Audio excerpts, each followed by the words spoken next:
Elle resta là quelques secondes, regardant les lèvres remuer des phrases en anglais et japonais, cherchant à comprendre la faille, quand son oreille capta un mot technique qui n'allait pas. Une décimale déplacée dans la conversion d'un montant. Un point qui changeait tout. Ce fut d'abord une intuition, puis une certitude étouffante. Dans la table de conversion, où l'on devait passer des euros aux yens, une virgule mal placée transformait 80 millions en 80 000. Une erreur minime sur un document imprimé, une capture d'écran, et l'équivalent de la confiance d'une nation aurait pu s'effondrer.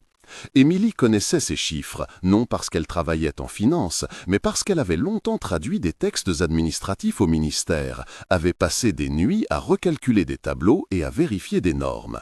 C'était l'un des restes de sa vie antérieure, que peu de gens soupçonnaient derrière l'uniforme. Elle se sentit tirée par quelque chose d'implacable, la nécessité de faire entendre une voix qui n'était pas à sa place habituelle. L'instinct se heurta à la fatigue, à la honte, au respect de l'ordre hiérarchique. Puis elle inspira, poussa la porte vitrée et entra, chariot contre elle comme un tabouret malvenu. La salle se figea, les conversations se brisèrent en mi-mots. Les regards se tournèrent vers la femme de ménage, son uniforme froissé, sa serviette à la ceinture. Ce fut un silence double, d'étonnement et d'irritation. Sophie, responsable projet, fronça les sourcils. La main de Philippe s'écarta de ses notes, comme si pour la première fois il prenait conscience d'une présence que ses yeux avaient négligée jusque-là. Émilie se tint droite. Elle n'avait ni la prestance ni le costume des gens autour d'elle, mais il y avait dans sa voix quelque chose de ferme, ni plainte, ni supplique, juste une clarté. « Laissez-moi traduire », dit-elle, et sa phrase, simple, claqua dans la pièce. Ce n'était pas une demande, c'était une offre, une proposition actionnable. Les rires étouffés qu'on aurait pu attendre ne vinrent pas. Le traducteur manquant était un fait, la parole était l'outil nécessaire. Philippe prit une seconde pour jauger.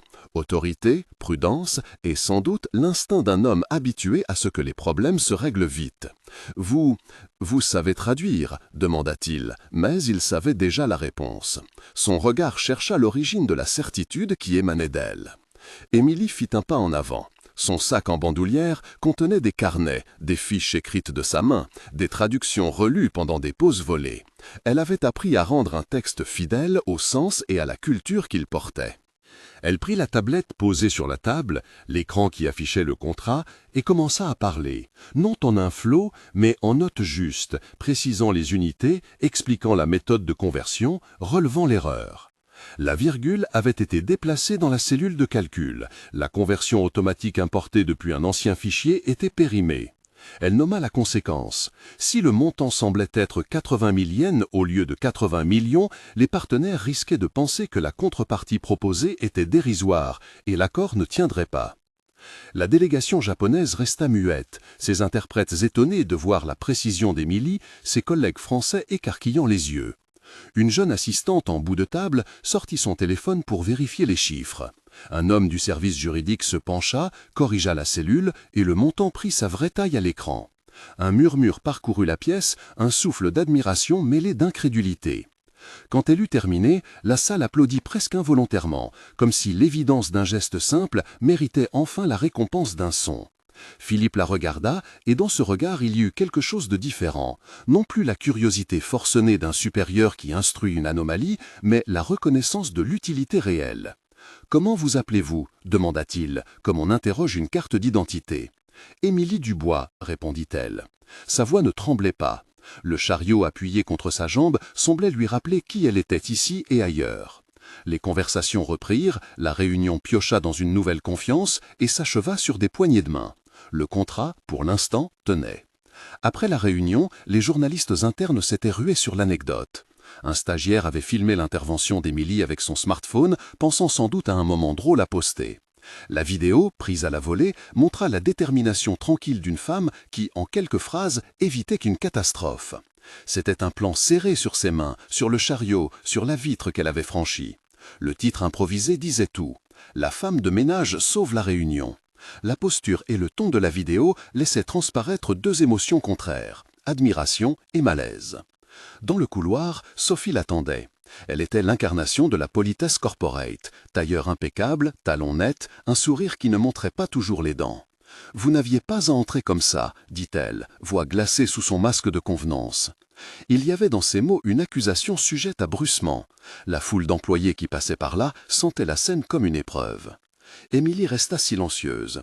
Elle sentait la fatigue peser, la honte qui lui remontait à la gorge, ce mélange imparfait d'orgueil et d'humiliation que l'on goûte quand on se sent exposé. « Je pouvais aider », dit-elle doucement. Le mot « aide » portait sa propre histoire. Un master en linguistique, des années passées à faire des dossiers au ministère, des nuits à corriger des traductions pour des collègues pressés, tout déposé maintenant sous une blouse.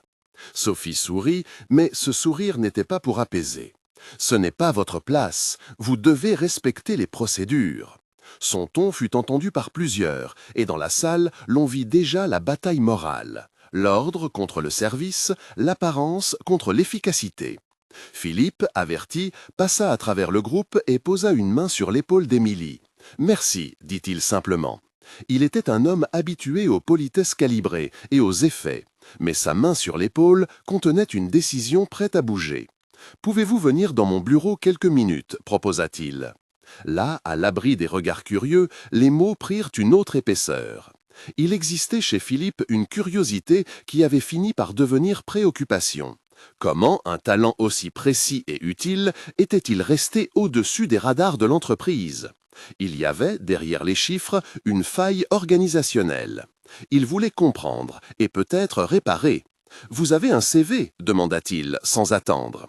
Il savait aussi que la réparation pouvait prendre différentes formes, un salaire, une promotion, une place au conseil.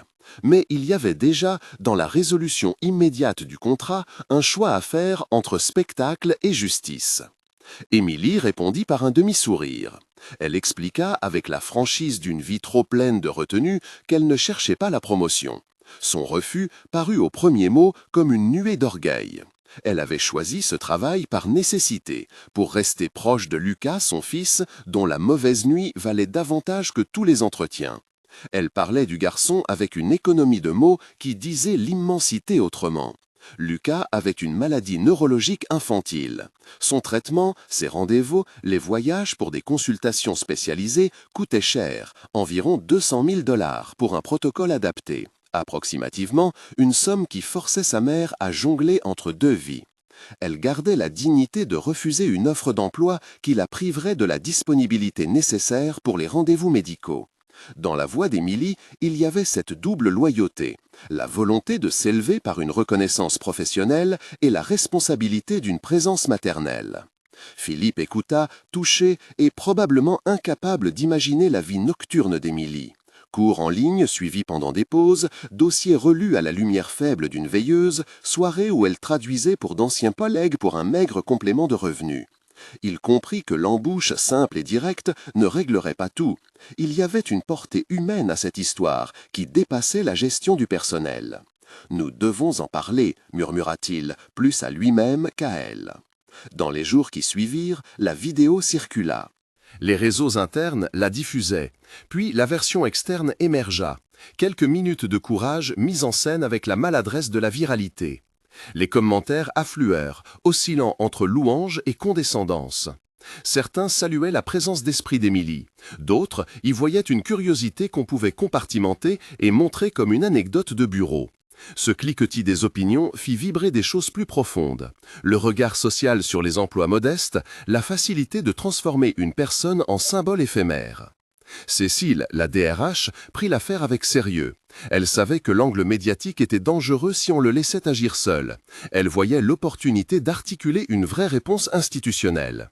Une politique de reconnaissance des talents cachés ou des compétences transversales pouvait être créée, mais il fallait la faire avec mesure. Poste flexible, statut de consultante, respect de la vie privée d'Émilie, avance pour les frais médicaux, peut-être même un partenariat avec des associations. Nicolas, le CFO, souleva la question du budget. Il fallait évaluer la viabilité d'un poste supplémentaire ou d'une allocation ponctuelle sans paraître jouer de la charité. Sylvie, la superviseuse, regardait la scène avec un mélange de jalousie et d'amertume. Elle ne s'était jamais sentie appréciée et l'ascension d'une inconnue lui paraissait une trahison. Elle lança des rumeurs à voix basse, insinuant qu'Émilie cherchait la publicité, qu'elle voulait profiter de l'émotion passagère. C'était une question de seuil. Comment concilier la légitimité d'une demande, le besoin réel d'Émilie, et la perception que d'autres salariés avaient du mérite? Le conflit était prêt à éclore. La communauté des employés de nettoyage, elle, observa avec une fierté contenue. Jean et Françoise, figures familières de l'équipe, savaient que la compétence ne dépendait pas de l'uniforme. Ils partageaient des récits de collègues dotés de talents insoupçonnés. Un ancien menuisier maître en informatique, une femme ex-institutrice qui corrigeait les dossiers de manière invisible. Ils virent dans l'histoire d'Émilie une reconnaissance qui les touchait sans se l'avouer. Les demandes d'entrevues affluent. La presse locale voulait un témoignage. Des présentateurs télévisés imaginaient une tranche humaine à diffuser. Philippe mit des limites. Il souhaitait que toute décision se fasse dans la dignité, sans spectacle. Il envoya un courriel interne proposant une réunion pour discuter d'un poste adapté. Consultance ponctuelle pour mission de traduction et vérification, horaires modulables, formulaire de confidentialité et, pour commencer, une aide ponctuelle pour les frais médicaux. Cécile accompagna le texte d'une proposition plus large, un programme pilote de reconnaissance des compétences informelles avec formation complémentaire et possibilité d'évolution. Émilie, prudente, déclina la première offre. Elle sentit dans sa gorge le goût amer d'un refus poli. Accepter un poste public pourrait exposer Lucas à l'épuisement des jugements. Refuser pouvait sembler ingrat. Elle voulait quelque chose qui n'utilisât pas sa difficulté comme tremplin promotionnel, quelque chose qui respectait sa nécessité première, être disponible pour son fils. « Je ne veux pas d'un siège pour être applaudi, dit-elle. Je veux pouvoir payer le traitement et être là quand il en a besoin. » Sa voix était mesurée mais ferme. Les gestes racontaient plus qu'elle. Une main sur le chariot, l'autre pressée contre son sac, comme si elle gardait serré un secret précieux. La nouvelle suscita une campagne d'appels et de messages privés. Certains proposaient des levées de fonds. D'autres, des plateformes de financement participatif, insistaient pour transformer la honte en mouvement. Émilie sentit la complexité. Accepter l'argent de bienfaiteurs anonymes l'aurait mise dans une position de dette morale. Décliner l'offre officielle aurait pu être interprété comme refus d'aide. Elle était entre deux invisibilités, celle qui laissait son talent inexploité et celle qui la réduisait à une figure d'inspiration passagère. Un après-midi, alors que la pluie laissait perler de petites perles sur la vitre du bureau de Philippe, une délégation étrangère, une entreprise japonaise dirigée par M. Tanaka, envoyait un courriel. Ils avaient vu la vidéo, apprécié la précision et voulaient en savoir plus sur la capacité de l'équipe à corriger les flux d'informations et les conversions. Leur message fut poli, respectueux et l'invitation ouverte, une discussion sur la modularité des services de traduction dans le cadre d'une coopération internationale. C'était une chance d'étendre le projet au-delà des murs du siège. C'était aussi un risque d'internationaliser une histoire personnelle. Philippe convoqua une réunion restreinte. Cécile proposa d'articuler un rôle de consultante qui permettrait à Émilie de travailler à distance, à horaires aménagés, tout en pratiquant ses compétences linguistiques. Nicolas étudia la faisabilité financière et proposa une avance pour couvrir une part des frais médicaux pendant 1 an. Mais derrière les chiffres et les propositions, la question demeurait. Émilie accepterait-elle de rendre publique sa vulnérabilité, la maladie de son fils, ses nuits de sacrifice, pour un poste? La décision était intime autant qu'institutionnelle.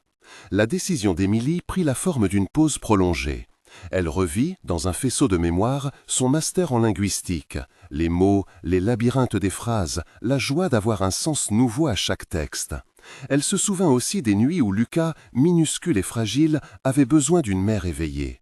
Elle passa une main sur son visage et regarda la vitre qui reflétait son image entre le monde qu'elle maintenait propre et celui où la reconnaissance serait lourde d'attente. La vidéo continuait de tourner dans l'espace public. Un influenceur local avait partagé le clip en soulignant le contraste entre l'apparence et l'utilité. Des milliers de vues accumulées transformaient un moment discret en sujet de débat. Certains commentateurs prônaient la création d'un programme national pour repérer les talents cachés.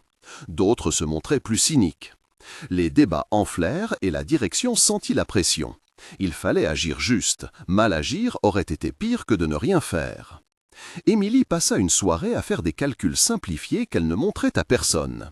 Le coût de chaque consultation, le montant approximatif des trajets et des séjours à l'hôpital spécialisé, la somme que pourraient couvrir des aides ponctuelles. Elle nota qu'une allocation ponctuelle ne résolvait pas l'incertitude d'un diagnostic évolutif. Il fallait une solution durable, modulable. Elle se surprit à envisager des structures, un institut qui proposerait des services pluridisciplinaires, une plateforme de jumelage entre compétences informelles et besoins institutionnels, mais la grandeur d'une idée et sa mise en œuvre sont deux choses différentes, pensait-elle. Elle avait appris à garder les idées comme on conserve des cartes, prêtes à servir quand on en aurait la main. La semaine suivante, un reportage local fit état d'une initiative possible. Philippe annoncerait une réponse structurée. Dans les couloirs, on murmurait. Sylvie cherchait des alliés pour contrer ce qu'elle percevait comme une menace à l'ordre établi. Mais l'énergie publique avait placé le regard sur l'entreprise. Toute décision exigerait transparence et délicatesse. C'est alors que l'inattendu se manifesta. Un message privé, sobre, de la part d'un des traducteurs de la délégation japonaise. Il remercia Émilie pour sa précision et lui proposa une conversation informelle pour mieux comprendre son approche. Il s'appelait Kenji. Dans sa phrase polie, il disait simplement qu'il avait été impressionné par la justesse des termes et la sensibilité culturelle de sa traduction. Pour la première fois, Émilie sentit une reconnaissance qui ne cherchait pas à la classifier, mais à l'entendre. Elle accepta de parler. Le soir suivant, dans une cabine téléphonique silencieuse à la cantine, elle échangea avec Kenji, en anglais et par touche de japonais appris sur le tas. La conversation fut technique mais humaine. Il parlait de conversion de monnaie, d'annexes contractuelles et puis des subtilités d'une phrase qui, selon la culture, pouvait devenir insultante ou flatteuse. Kenji lui dit, sans emphase, que les langues sont des ponts et que parfois les passerelles s'entretiennent grâce à des voix que l'on n'attendait pas. « Vous avez un don », dit-il. Ce mot simple réchauffa quelque chose chez elle. Les jours succédaient aux jours et l'histoire se complexifiait. La direction proposa un dispositif, une consultance flexible, une avance sur frais et la promesse d'étudier la création d'un institut pilote. Cécile travaillait à la rédaction d'un contrat sur mesure, Nicolas peaufina les chiffres, Philippe demanda à Émilie de réfléchir avec sa famille. L'offre, qui au départ paraissait technique, contenait désormais une proposition de dignité, la possibilité de valoriser des compétences sans les exposer comme trophées. Et pourtant, malgré les réponses institutionnelles, l'un des épisodes les plus douloureux se dessina dans le hall d'entrée, quelques semaines plus tard, quand la pression sociale se transforma en humiliation publique. Un matin, alors qu'Émilie traversait le hall avec son chariot, repensant à une consultation médicale à venir, Sophie l'interpella en plein passage. Les mots furent rapides, acérés, une critique à peine voilée sur son audace d'avoir osé franchir la vitre, une remarque sur la manière dont elle avait utilisé la compassion des autres. Autour d'eux, quelques employés s'arrêtèrent, yeux bas et regards compliants. La scène promettait d'être une blessure. Émilie sentit la brûlure de la honte monter, mais au lieu de se retirer, elle resta. Dans le silence qui suivit les paroles de Sophie, une main se posa sur la vitre, comme si quelqu'un voulait couper l'espace entre humiliation et défense. Les regards se firent plus durs, mais quelque chose avait changé. La vidéo n'était plus seulement un clip viral, elle avait transformé les rapports de force. Des collègues qu'elle n'avait jamais remarqués parurent hésitants, certains se retinrent de tout mouvement. La confrontation laissait des traces, mais elle permit aussi de souligner une vérité. La dignité ne se réclame pas en cris, elle se tient droite et exige du monde qu'il la reconnaisse. Dans l'ombre de la vitre, une décision mûrissait. Pas seulement celle d'accepter ou de refuser un poste, mais la définition d'une façon de faire reconnaître ce que la société tend à cacher. La tension était montée, le terrain institutionnel avait commencé à bouger. La vie d'Émilie n'était plus seulement un récit de survie individuelle, mais le catalyseur d'une discussion plus large sur l'inclusion. Une délégation de partenaires externes se prépara à venir, et l'idée d'un institut, qui au départ n'était qu'un mot sur une table, commençait à prendre forme. Le chariot, fidèle compagnon, attendait la suite comme un témoin patient. On parla désormais de chiffres, de conventions, de statuts. Mais derrière ces termes, il y avait des visages. Celui d'un garçon nommé Lucas, celui d'une mère qui avait appris à traduire bien au-delà des langues, celui d'une entreprise qui devait décider si elle voulait être vue comme un acteur responsable ou comme un simple producteur d'images. La vidéo continuait de circuler et avec elle des propositions de partout. Une fondation contacta la direction pour proposer un partenariat. Des propositions de formation apparurent. Des universitaires souhaitaient étudier le phénomène. La dimension publique de l'affaire se renforçait, et avec elle, la nécessité de garder une main ferme sur la dignité d'Émilie. La suite allait demander des choix difficiles, des renoncements et des alliances inattendues. Émilie sentait qu'elle avait franchi une vitre, mais la traversée la faisait désormais face à un panorama dont elle ne percevait pas encore toutes les lignes. Elle pensa à Lucas, à ses nuits, à ses cours en ligne, à la façon dont un petit point mal placé avait failli tout faire basculer. Elle savait une chose, la prochaine étape ne se jouerait plus seulement dans un couloir, elle nécessiterait des voix qui acceptent d'écouter et d'agir. Et tandis que les emails se multipliaient et que les réunions programmées s'empilaient sur l'agenda de Philippe, Émilie poussa son chariot non plus seulement comme un instrument d'efficacité domestique, mais comme le symbole d'une présence obstinée, d'une capacité à se tenir debout quand tout semblait vouloir la maintenir dans l'ombre. La ville haute continuait de briller, et, à l'intérieur des murs, une idée commençait à germer. Et si la véritable richesse, c'était la reconnaissance de ceux que l'on n'entendait jamais. La réunion eut lieu dans une salle aux grandes fenêtres qui donnaient sur la rue animée. Les visages autour de la table étaient divers, représentants de la fondation, 2 universitaires, une juriste de l'entreprise, Philippe, à moitié caché derrière une pile d'emails imprimés, Nadia du service social qui connaissait les familles du quartier, et quelques collègues de l'hôpital venus par curiosité plus que par conviction. Émilie entra la dernière, le chariot poussé comme une bannière modeste. Elle posa la main sur la poignée et ne la retira pas quand les regards se tournaient vers elle. Clara, de la Fondation, prit la parole d'abord, mesurée et persuadée. « Nous pouvons apporter des fonds pour structurer un programme, dit-elle, des formations, des stages, une plateforme de mise en relation entre employeurs et talents invisibles. » Son sourire était poli, calculé. Le professeur Moreau, spécialiste des politiques sociales, parlait de méthodologie, de protocole de recherche. La juriste nommait clause, droit d'image, contratype. Tout sonnait comme une machine bien huilée d'idées et de conditions. Émilie attendit, puis parla. Sa voix n'était pas forte, mais elle était précise. « Je veux que cet institut apprenne d'abord à écouter, dit-elle, pas seulement à créer des certificats ou des études.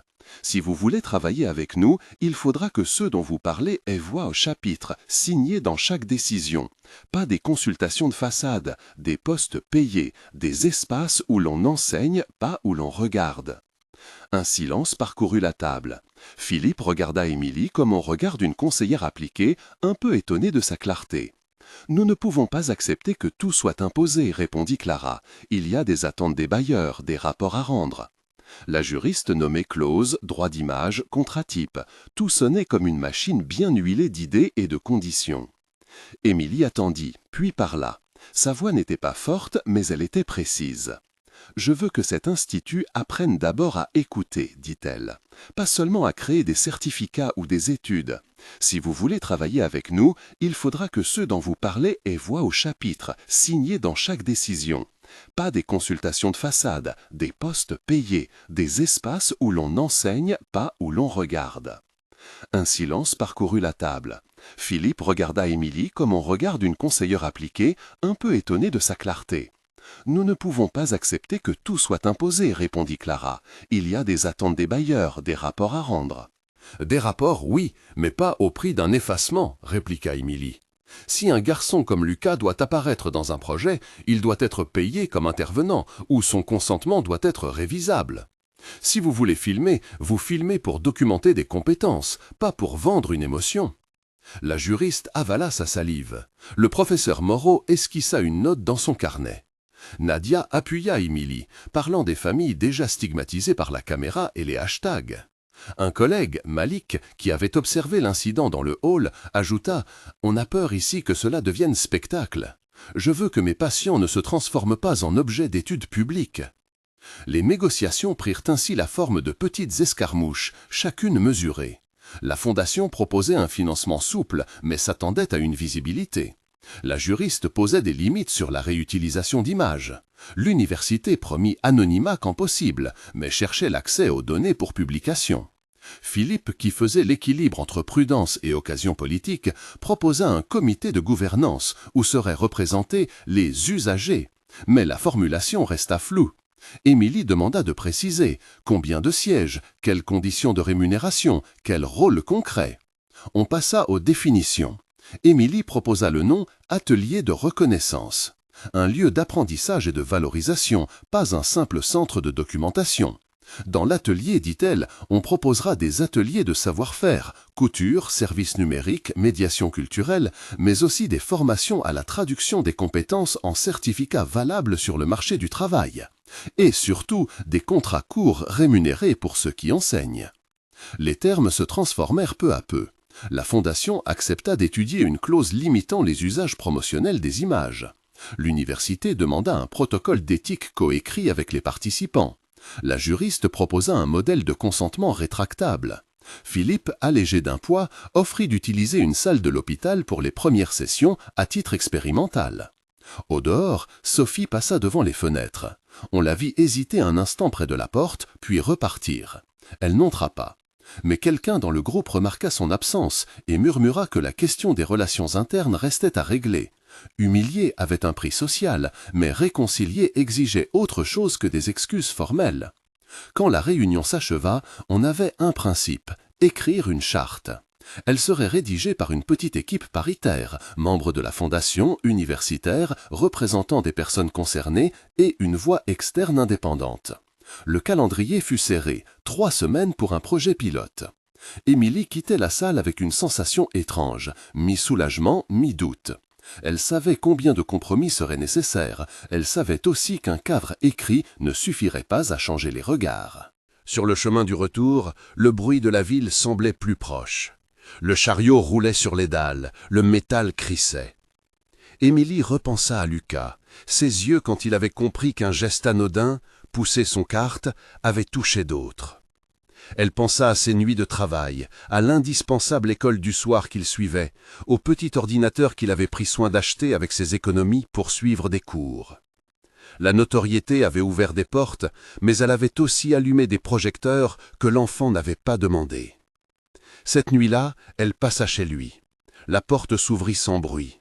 Lucas dormait encore, un cahier ouvert sur la table, la lumière de sa lampe basse comme une veilleuse. Elle resta dans l'encadrement, le regardant. Sa respiration régulière effaçait les injures publiques. Elle posa le chariot dans un coin comme on pose une promesse. Puis elle s'assit, prit le cahier et lut à voix basse ce que Lucas avait écrit la veille. Des mots simples, sur des envies d'études, sur le rêve de travailler dans la médiation culturelle. « Tu as écrit bien loin » souffla-t-elle, sans réveiller le garçon. Il bougea, ouvrit les yeux, sourit en reconnaissant la voix. Ils parlèrent doucement, de choses banales d'abord, du pain à acheter, d'un devoir à venir, puis, sans qu'ils y cherchaient, des conséquences de la vidéo. « Les gens me regardent maintenant différemment, » dit Lucas. « Parfois c'est bien, mais j'ai l'impression qu'ils attendent que je fasse encore quelque chose pour eux, que je leur donne une histoire. » Émilie prit sa main. Le contact fut simple, familial. « Tu n'as pas à donner ton histoire, dit-elle. Tu peux l'offrir si tu veux, mais à ta manière. » Le lendemain, la rédaction de la charte commença. Les réunions furent longues, parfois tendues. L'universitaire proposait des indicateurs de succès. La fondation parlait de reporting et de visibilité. La juriste détailla les garanties légales.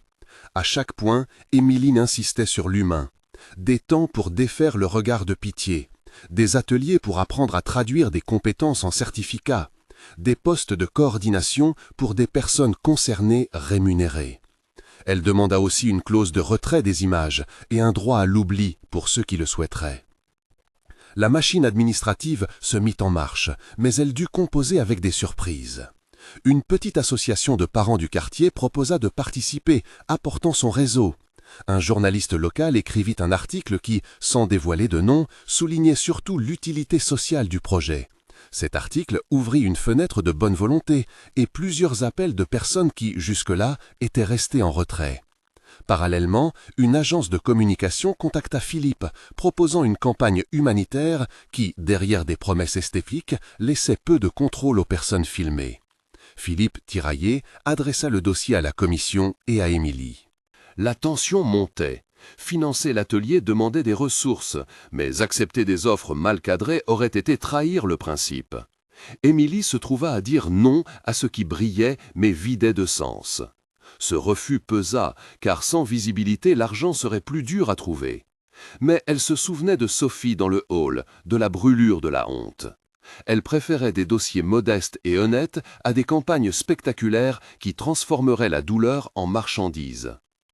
Un soir, alors que la charte prenait forme sur un document partagé, Philippe posa une question qui ressemblait moins à un calcul professionnel qu'à un aveu.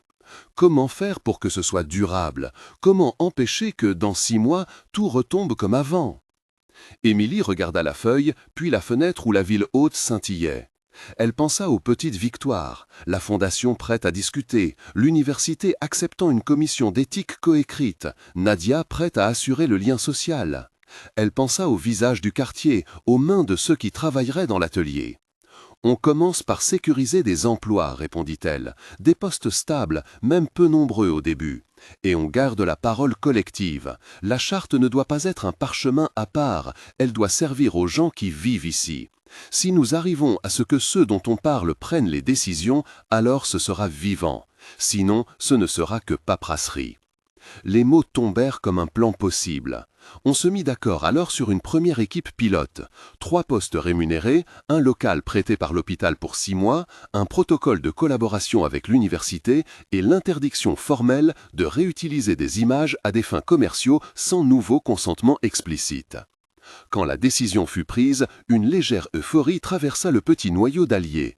On signa un préaccord. On convint d'organiser une table ronde publique dans le quartier pour présenter le projet et recueillir d'autres avis. Émilie savait que la table ronde serait un test. La rue, les familles, les sceptiques viendraient parler et peut-être juger. La veille de l'événement, elle passa devant l'hôpital. Le hall, celui où la scène humiliatrice s'était jouée, était plus calme. Les affiches annonçaient des campagnes de sensibilisation, des réunions d'information. Sophie, une fois encore, traversa le hall en sens inverse. Cette fois, leurs regards se croisèrent brièvement. Il n'y eut ni mots ni excuses, mais quelque chose dans la façon dont Sophie détourna les yeux parut moins agressif qu'autrefois. Émilie ne sut qu'en penser. Elle poussa son chariot jusqu'à la porte, prit l'air, comme si elle aspirait une patience nouvelle. La table ronde promettait d'être le prochain seuil. Ceux qui étaient fatigués ou méfiants viendront. Certains voudraient spectacle, d'autres exigeraient prudence. Émilie sentit, plus clairement que jamais, que la traversée de la vitre ne se mesurait pas à un seul geste. Elle se mesurait aux jours suivants, aux accords répétés, aux refus et aux petits engagements tenus. Elle regarda le chariot, y posa une main, et pensa que tenir debout demandait surtout une communauté prête à tenir avec elle. La salle prêtée pour la table ronde était un gymnase modeste transformé pour l'occasion. Chaises alignées, une estrade basse, quelques affichettes plastifiées reprenant le titre sobre du projet. L'air avait cette odeur mêlée de café tiède et de talc, celle des réunions de quartier où les gens viennent plus pour se faire entendre que pour applaudir. Émilie arriva tôt, son dossier sous le bras, et trouva Nadia déjà installée, triant des noms, respirant d'une manière tranquille qui semblait absorber l'agitation autour d'elle. Peu à peu, les visages remplirent la salle. Des parents tenant d'enfants en bas âge, un couple de retraités qui connaissaient le quartier depuis 30 ans, 2 étudiantes de l'université venues par curiosité académique. Une journaliste, la même qui avait écrit l'article, un représentant discret de la fondation et quelques employés de l'hôpital gardant une distance professionnelle. Philippe fit son entrée, ajusta sa veste, posa devant la table le dossier de la charte. Il eut un silence bref, chargé, comme avant un plongeon. Émilie prit la parole en premier, sans artifice. Elle parla du chemin qui avait mené là, des risques, des refus et du principe immuable autour duquel tout s'organisait, la dignité de ceux dont les visages pouvaient apparaître. Elle n'énonça pas d'idéaux abstraits, elle citait des situations concrètes, la brûlure de la honte dans un hall, la peur d'être montrée comme curiosité. « Nous ne voulons pas faire de spectacle, dit-elle. Nous voulons créer un lieu où la parole se tient avec soin, où les visages ne sont pas marchandises. » Les premières interventions furent prudentes. Un père parla de l'espoir que ses enfants soient entendus autrement que par des chiffres sanitaires. Une mère demanda des garanties sur l'anonymat et sur les retombées concrètes pour l'emploi local. L'étudiante posa la question du recours pédagogique. Comment l'image pourrait servir à former si celle qui apparaît n'en contrôle plus l'utilisation? De la fondation, on écouta sans promettre. On expliqua des modalités de subvention possibles, mais en réclamant un cadre solide. À chaque question, la charte revenait comme boussole. Consentement renouvelé, refus de toute réutilisation commerciale, participation des personnes concernées aux décisions. Puis vinrent les voix plus tranchantes. Un voisin, ancien salarié d'une structure sociale, parla d'un passé où les projets bien intentionnés avaient laissé des gens déçus et des promesses non tenues. Il évoqua la tentation, pour les institutions, de transformer le réel en produit de communication. « Nous avons vu des visages utilisés pour collecter de l'argent, lança-t-il. Où étaient les emplois après la collecte? Où était la suite? Son regard fouilla la salle, et Philippe sentit la question comme un coup de scalpel. La journaliste posa la question que chacun temait. Comment empêcher que, hors du projet, des images ne circulent, ne soient remontées, ne servent finalement à autre chose? Un silence. Nadia expliqua le protocole technique et juridique prévu. Archivage sécurisé, modalité de suppression, clause de retrait. Ce n'était pas spectaculaire, mais c'était précis. La précision avait un poids que la rhétorique n'atteignait pas. Les mots apaisèrent certains, en irritèrent d'autres. Une femme à l'arrière se leva, vive.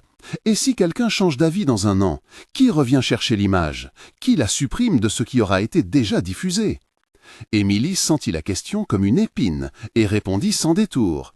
C'est pour ça que nous créons des postes et un comité de révision composé de membres du quartier. Personne en dehors de ce comité ne décidera seul. Et si quelqu'un demande la suppression, nous agirons, nous ferons le nécessaire, malgré les coûts. Elle parla de l'emploi, pas seulement comme salaire, mais comme ancrage. Former, accompagner, écouter. Le projet, dit-elle, ne tiendrait que s'il engageait des vies dans la durée. Au moment où le débat atteignait sa pointe la plus vive, quelqu'un entr'ouvrit la porte. Sophie entra sans frapper, comme attirée par la voix collective. On sentit la salle retenir sa respiration. Les regards se tournèrent. Émilie sentit son cœur se serrer. Sophie n'avait pas l'air d'une femme cherchant la confrontation. Ses gestes étaient mesurés, ses épaules fines recroquevillées par une fatigue ancienne. Elle marcha jusqu'à l'allée, regarda la table, puis la salle. Sa voix, quand elle se fit entendre, était basse mais claire. « Je suis venue pour savoir ce que vous allez faire des images, dit-elle. Je ne veux pas être montrée, mais je veux que les jeunes sachent qu'on peut être entendu autrement. Je ne veux plus que des choses nous tombent dessus. » Personne n'avait attendu une parole aussi simple. Certains murmures traversèrent la pièce, un flot de sympathie, un éclat de surprise. Sophie ne chercha ni pardon ni vindicte. Elle posa une question pratique. Qui, dans l'équipe, tiendrait la permanence d'accueil? Elle proposa, d'un souffle, qu'un lieu de parole soit aussi un lieu pour apprendre à refuser. Sa présence effaça en partie la stérilité de la polémique. Elle rappela le centre humain, l'imprévu de chaque histoire. Émilie sentit une reconnaissance froide, comme une main tendue qu'on ne pouvait ni briser ni serrer trop fort. La table ronde finit sans consensus total, mais avec une série d'engagements concrets. Validation d'une version définitive de la charte dans 1 mois, ouverture d'un poste de coordination financé par un premier rapport de la Fondation sous condition d'évaluation. Mise en place d'un comité de quartier et la promesse publique de ne pas céder aux propositions commerciales sans consentement explicite. On nota aussi la proposition, de la part de l'université, d'une évaluation indépendante au terme des 6 mois du pilote. Le soir, en rangeant les chaises, la fatigue se mêlait à une tranquillité parcellaire. Philippe, qui avait parfois l'air sec, admit qu'il n'avait pas le cœur léger à l'idée d'un lancement sans garanties absolues. Mais il reconnut la force d'un projet qui avait commencé par une blessure et qui refusait d'en faire un spectacle. Nadia, fidèle à sa manière, chiffonna les affichettes et sourit en parlant des formations prévues pour les futurs employés. Émilie sortit la dernière. Dans la rue, la lumière des réverbères dessinait l'ombre des platanes. Elle sentit l'épuisement musculaire, la satisfaction modeste d'une porte ouverte. Elle pensa au visage du gymnase, à la fois exigeant et disponible, et sut que le vrai travail commençait maintenant. Tenir les accords, assumer les refus, transmettre la parole à ceux qui la porteraient. Avant de rentrer, elle se retourna une dernière fois vers la salle déserte, puis prit une décision silencieuse, appeler Nadia demain pour lancer la sélection des postes, préparer un calendrier de présence, organiser un premier atelier d'accueil où l'on apprendrait non seulement à parler, mais à refuser d'être objet. C'était une victoire qui n'en était pas tout à fait une. C'était l'amorce d'un combat patient. Le projet avait gagné la possibilité d'exister. Mais Émilie savait qu'exister ne suffisait pas. Il fallait durer. Elle rentra, le pas plus léger qu'à l'aube, toutefois consciente que tenir debout ne signifiait pas ne plus vaciller. Il signifiait surtout que, désormais, elle ne serait plus seule à vaciller. Le lendemain matin, Émilie se leva avant l'aube comme si une habitude nouvelle avait pris racine dans ses heures. Travailler la journée, veiller au souffle du projet la nuit. Elle appelait Nadia. La voix de son amie avait ce mélange d'empressement et de prudence qui lui était familier. « On lance la sélection aujourd'hui, » dit Nadia. « J'ai préparé la grille. On va chercher des personnes qui sachent garder le silence quand il faut, mais aussi oser parler quand c'est utile. » Émilie hocha la tête, seule dans la cuisine. Elle imagina la salle où la veille, des chaises avaient été repliées et des affiches chiffonnées. « Commence par les critères essentiels, » suggère-t-elle. « Expérience auprès des jeunes, formation en écoute, engagement pour la confidentialité. Et surtout, présence de personnes qui viennent d'ici, pas seulement des experts venus de l'extérieur. » Nadia rit doucement. « Tu parles comme Philippe avec ses fiches de poste. Mais oui, on impliquera Sophie dans l'entretien final, si elle le veut. » La journée se déroula en une succession de rendez-vous. Les candidatures arrivèrent, anciens éducateurs, jeunes sortis d'un parcours difficile, travailleurs sociaux, bénévoles au parcours mélangé. La petite équipe se rencontra pour présélectionner. Ils observèrent les expressions, notèrent les silences. Philippe, fidèle à son côté pragmatique, introduisit la question de la paix et du calendrier. Le poste de coordination dépendait encore d'une tranche de financement conditionnel.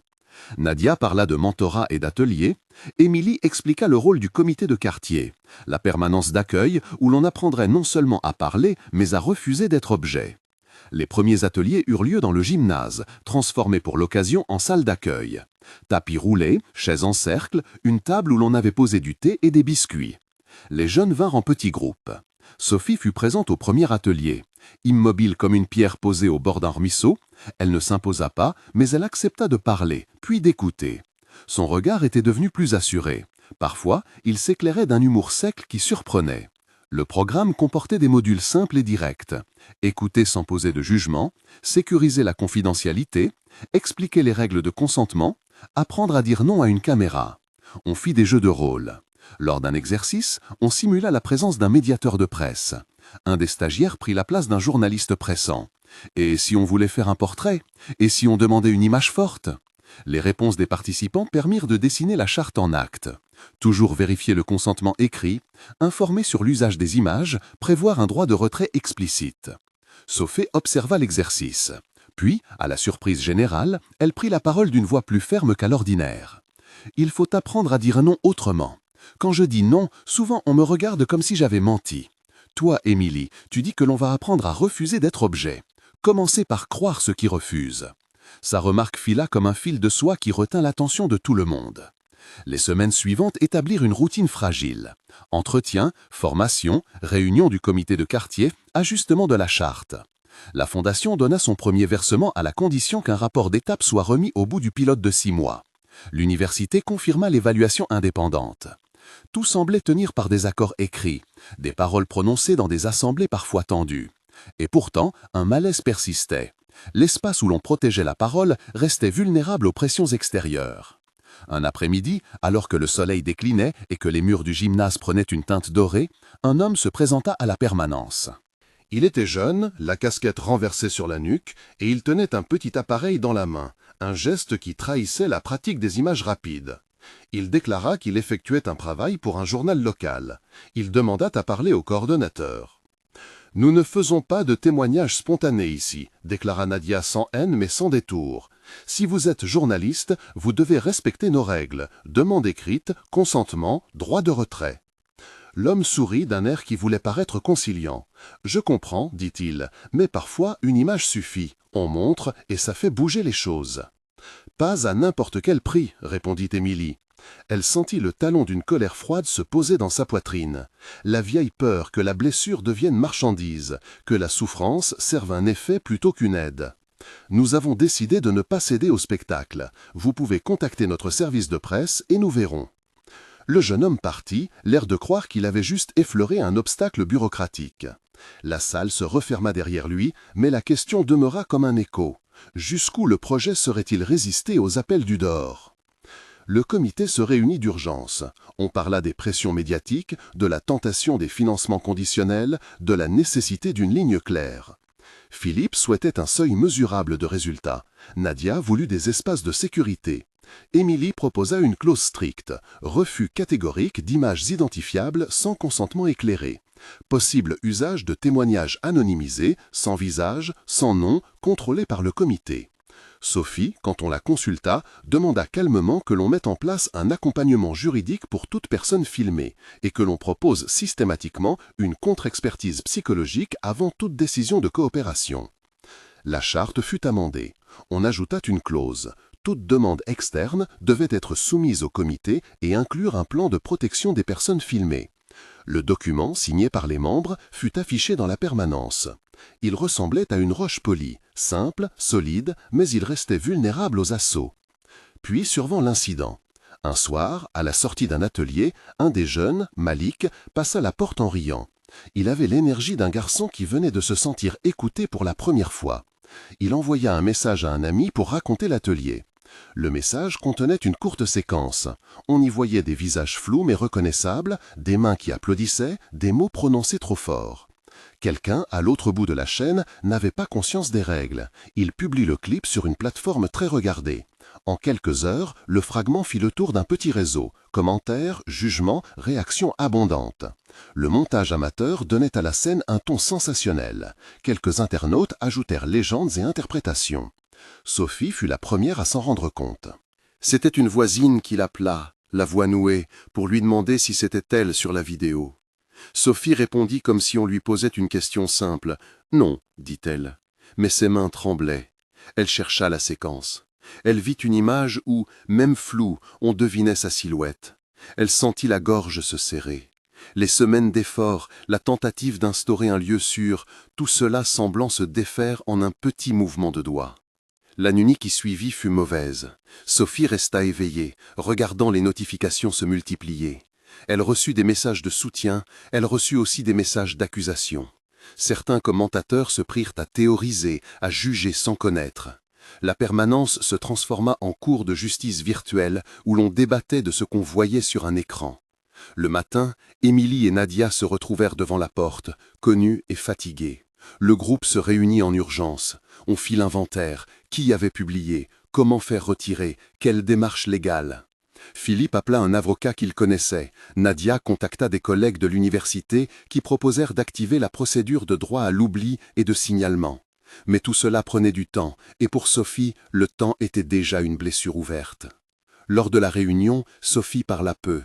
Quand elle le fit, sa voix ressemblait à une pierre jetée dans l'eau. Elle fit des vagues. « Nous avons tout prévu pour que cela n'arrive pas, dit-elle. Mais ce n'est pas assez, tant que la confiance peut être brisée par un seul geste. Je veux que l'on protège les personnes, pas seulement les procédures. » Émilie sentit la responsabilité peser avec plus d'acuité que jamais.